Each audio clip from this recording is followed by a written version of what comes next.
উফ, আপনি পারেন না বটে। আমার টাকা গেল কেন?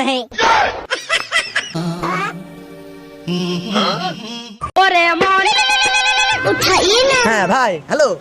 হ্যাঁ ভাই, আপনার টাকা দেওয়ার জন্য আমি আইসি বাজারে, এক্ষুনি দিচ্ছি, আপনি চিন্তা করেন না। 1 মিনিট, শুধু 1 মিনিট, জাস্ট 1 মিনিট, আমি ফুক করে দিয়ে দিচ্ছি। ভাই হবে না? হবে না মানে? ঠিক আছে, 2000 মেয়ে দেন এই নাম্বারে। না তোমার টাকা চলে গেছে। अच्छा দেখ ভাইয়ের কাছে শুনে দেখি টাকা গিয়েছে কিনা। হ্যালো, হ্যাঁ ভাই, আপনি দেখেন টাকা গিয়েছে দেখেন। আপনি 2000 টাকার জন্য আবার ঘুম হারাম করে দিচ্ছেন, আর আপনি শুধু খাবি খাচ্ছেন। সকাল সকাল খেয়ে দেবো, তার মধ্যে একটু ঘুমাতে পারছি না আপনার জন্য। টাকা গিয়েছে দেখেন। এই শালা, তুমি পাগল ঠাপাও না, টাকা মাগা কিছু আসেনি। হ্যাঁ? আমার টাকা গেল কেন? হ্যাঁ ভাই, কোন নাম্বারে টাকা দিয়েছে? এই যে নাম্বারে গেছে টাকা। A few moments later. কি কাজ কর না, কার কাছে টাকা গেল? 2000 টাকা কমিতে কি করলাম? কি হবে নে, কোনো টাকা নেই। 8 টাকা 20 পয়সা আছে, যা বাড়া হাই হবে না। লাগিয়ে দেখি যে এই নাম্বারে টাকা ঢুকিয়েছে। হ্যালো হ্যালো, কে বলছেন?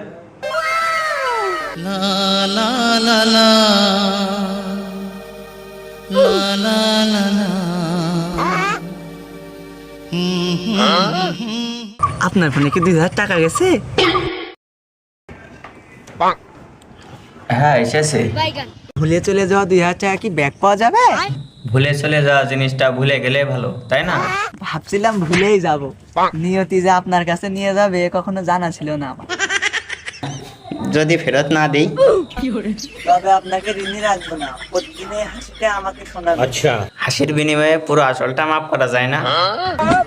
যদি হাসিটা চোখে দেখতে পেতাম, তবে না হয় আর যেটা বিবেচনা নাই রাখতাম। 2000 টাকার বিনিময়ে চাওয়াটা বেশি হয়ে যাচ্ছে না? একটু আগে 2000 টাকা ছিল, কিন্তু আপনার হাসিটা শোনার পরে এখন সেটা লাখ টাকায় পরিণত হয়েছে। উফ, আপনি পারেন না বটে। আপনি বড্ড ফাজিল আছেন তো। মনে হচ্ছে আপনি ব্যস্ত। যদি অনুমতি দিতেন, ফোন মেমোরি খরচ করে আপনার নাম্বারটা সেভ করে রাখতাম পরে কথা বলার জন্য। ওহো, আমি আসলেই ব্যস্ত। আচ্ছা। আমার বাচ্চা 2টা কাঁদছে। এই নিন, আমার হাজবেন্ডের সাথে কথা বলুন, 2000 টাকার বিলটা উনিই সারবেন। সব ফাঁকা ফাঁকা।